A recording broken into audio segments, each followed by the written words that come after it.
ಆಚಾರ್ಯರ ಕುಟುಂಬಕ್ಕೆ ಆ ಬ್ರಹ್ಮ ವಿಷ್ಣು ಮಹೇಶ್ವರರು ಒಳ್ಳೆಯದನ್ನ ಮಾಡಲಿ. ಹುಡುಗರು ಗ್ರಾಮದಿಂದ ಎಲ್ಲ ಗ್ರಾಮಸ್ಥರ ಅವರಿಗೆ ಒಳ್ಳೆಯದನ್ನ ಆರೈಸಿ ನಾವು ಕಳಿಸ್ಕೊಡೋಣ ಅನ್ನುವಂತಹ ಭಾವದಲ್ಲಿ ಮಾಡ್ತಕ್ಕಂಥದ್ದು. ಹಾಗಾಗಿ ಈಗ ನಾವು ಮಾಡಿ ಇದು ಸಂಕಲ್ಪ ಅಂತಾರೆ. ಆ ಸಂಕಲ್ಪದ ನಂತರ ಈಗ ನಾವು ಮಾಡಿಸ್ತಕ್ಕಂಥದ್ದು ದೀಪ ಪೂಜೆ ಅಂತೀವಿ.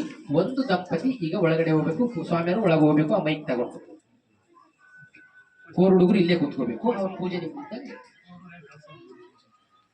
ಕಳಿಸಿ ಅಲ್ಲ ಗುರು ಕಳಸ ನೀವು ಮಾಡಕ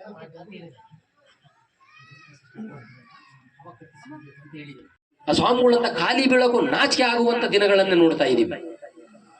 ಹಾಗಾಗಿ ಅದನ್ನು ಅವ್ರ ಸ್ವಾಮಿಗಳಿಗಿಂತ ಎಷ್ಟೋ ವಾಸಿ ನಮ್ಮಲ್ಲಿ ಕೆಳಗೆ ಕೂತಂತ ತಾಯಂದ್ರು ಭಕ್ತರಿದ್ದಾರೆ, ಕಣ್ಣಿಗೆ ಕಾಣದಂಗ ಅದಾರ ಅವ್ರು ಪಾಪ, ಒಳ್ಳೆ ಭಾವನೆಯನ್ನು ಇಟ್ಕೊಂಡು ಅದನ್ನ ತುಂಬಾ ಹತ್ಕೊಳ್ತಾ ಅವರು ದೇವಿಯ ಮೂರ್ತಿಯ ಮುಂದೆ, ಇವತ್ತೇನು ಬನಶಂಕರಿ ದೇವಿ ಅಂತೀರಲ್ಲ ನೀವು, ಆ ದೇವಿ ಮೂರ್ತಿ ಮುಂದೆ ಕೂಡ್ಕೊಳ್ತಾರ ಅವ್ರು. ನೋಡಮ್ಮ, ಹೊರಗಡೆ ಹೇಳಿದ್ರೆ ಆಶ್ರಮಕ್ಕೆ ಕೆಟ್ಟ ಹೆಸರು, ನನಗೂ ಕೆಟ್ಟ ಹೆಸರೇ, ನನ್ನನ್ನು ಓಡಿಸ ಚಾನ್ಸ್ ಇದೆ. ಯಾಕಂದ್ರೆ ಏನ್ ಸ್ವಾಮಿನ ಸಪೋರ್ಟ್ ಮಾಡಿರ್ಬೋದು ಅಂತೀವಿ ನಾವು, ಗೊತ್ತಿಲ್ಲದೆ ಇರೋದು. ಅದೇ ಗೊತ್ತಿಲ್ಲದೆ ಇರೋ ವಿಚಾರದ ಬಗ್ಗೆ ಮಾತನಾಡಬಾರದು, ಅದು ನಮಗ್ ಪಾಪ. ಅದಕ್ಕೆ ಏನ್ ಮಾಡಿದ್ರು ಸ್ವಾಮೀಜಿ ಅವರು 10 ಗಂಟ 3 ದಿನ ಉಪವಾಸ ಕೂತ್ರು. ಬನಶಂಕರಿ ದೇವಿ ಅವರು ಮೂರ್ತಿ ಸ್ಥಾಪನೆ ಮಾಡಿದ್ದಾರೆ. ಆ ಮೂರ್ತಿ ಮುಂದೆ ಕೂತು ಓಂ ಐಂ ಹ್ರೀಂ ಕ್ಲೀಂ ಚಾಮುಂಡಾಯ ವಿಚ, ಓಂ ಐಂ ಹ್ರೀಂ ಕ್ಲೀಂ ಚಾಮುಂಡಾಯ ವಿಚ, ಓಂ ಐಂ ಹ್ರೀಂ ಕ್ಲೀಂ ಚಾಮುಂಡಾಯ ವಿಚ, ಓಂ ಐಂ ಹ್ರೀಂ ಕ್ಲೀಂ ಚಾಮುಂಡಾಯ ವಿಚ, ಓಂ ಐಂ ಹ್ರೀಂ ಕ್ಲೀಂ ನಿರಂತರವಾಗಿ ನುಡಿದ್ರು. ಎಷ್ಟು ಲಕ್ಷ ಜಪ ಮಾಡಿದ್ರು.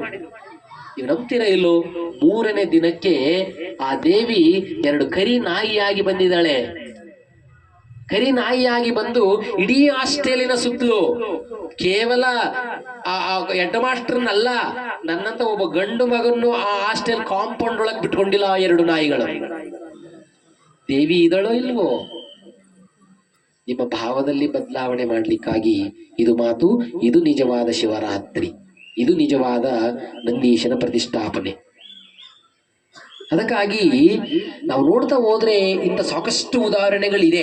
ಜೀವಂತ ವೇದಿಕೆಗಳನ್ನ ನಿಮಗೆ ಕೊಡ್ತಾ ಕೊಡ್ತಾ ನಿಮ್ಮ ಭಾವದ ಬದಲಾವಣೆ ಮಾಡ್ತೀನಿ. ಅದು ನಿಜವಾದ ಭಗವಂತ ನನಗೆ ಒಲಿಲಿಕ್ಕೆ ಸಾಧ್ಯತೆ ಇದೆ ಎನ್ನುವ ಶುಭಾಭ್ಯಂ ಶುಭತಿಥೌ ಏವಂ ಗುಣ ವಿಶೇಷಣ ವಿಶಿಷ್ಟಾಯಾಂ ಅಸ್ಯಾಂ ಶ್ರೀ ಪಾರ್ವತಿ ಪರಮೇಶ್ವರ ಪ್ರೀತ್ಯರ್ಥಂ ಮಹಾ ಶಿವರಾತ್ರಿ ತ್ರಯೋದಶಿ ತಿಥೌ ಕೃಷ್ಣ ಪಕ್ಷ ಉತ್ತರಾಷಾಢ ನಕ್ಷತ್ರ ಶುಭಯೋಗ ಶುಭಕರಣ ಭಾನುವಾಸರ ಮಾಘ ಮಾಸ ಉತ್ತರಾಯಣ ಪುಣ್ಯಕಾಲ ಏವಂ ಗುಣ ವಿಶೇಷಣ ವಿಶಿಷ್ಟಾಯಾಂ ಶ್ರೀ ಪಾರ್ವತಿ ಪರಮೇಶ್ವರ ಪ್ರೀತ್ಯರ್ಥಂ ಶ್ರೀ ಗುರು ಬಸವೇಶ್ವರ ಸ್ವಾಮಿ ಪ್ರಾಣ ಪ್ರತಿಷ್ಠಾಪನಾ ಕರಿಷ್ಯೆ. ನಾವು ಗ್ರಾಮದ ಎಲ್ಲರ ಪರವಾಗಿ ಮಹಾಸಂಕಲ್ಪವನ್ನ ಮಾಡುತ್ತಿದ್ದು ನಮ್ಮ ಗ್ರಾಮಕ್ಕೆ ಸಕಾಲಕ್ಕೆ ಮಳೆ ಬೆಳೆಯನ್ನ ಭಗವಂತ ನೀಡಲಿ.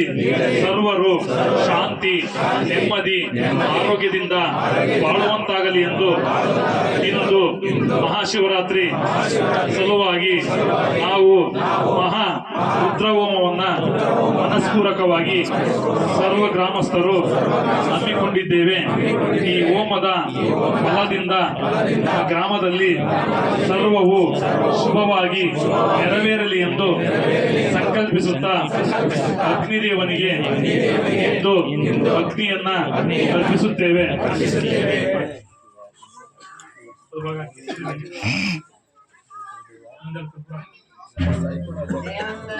ಪಾರ್ವತಿ ಪರಮೇಶ್ವರ ಮಹಾದೇವ ಓಂ ಮಹಾಮೃತ್ಯುಂಜಯಾಯ ನಮೋ ನಮಃ. ನಿಶಿಣೆ ಗಿರಿಚರಾಯ ಕುರುಂಚಾನಾಂ ಪತಯೇ ನಮೋ ನಮಃ. ಓಂ ಮಹಾಮೃತ್ಯುಂಜಯಾಯ ನಮೋ ನಮಃ. ಇಷುಮಭ್ಯೋ ಧನ್ವಾ ವಿಭ್ಯಶ್ಚ ವೋ ನಮೋ ನಮಃ. ಓಂ ಮಹಾಮೃತ್ಯುಂಜಯಾಯ ನಮೋ ನಮಃ. ಅಯಚ್ಛದ್ಭ್ಯೋ ವಿಸೃಜ್ಯದ್ಭ್ಯಶ್ಚ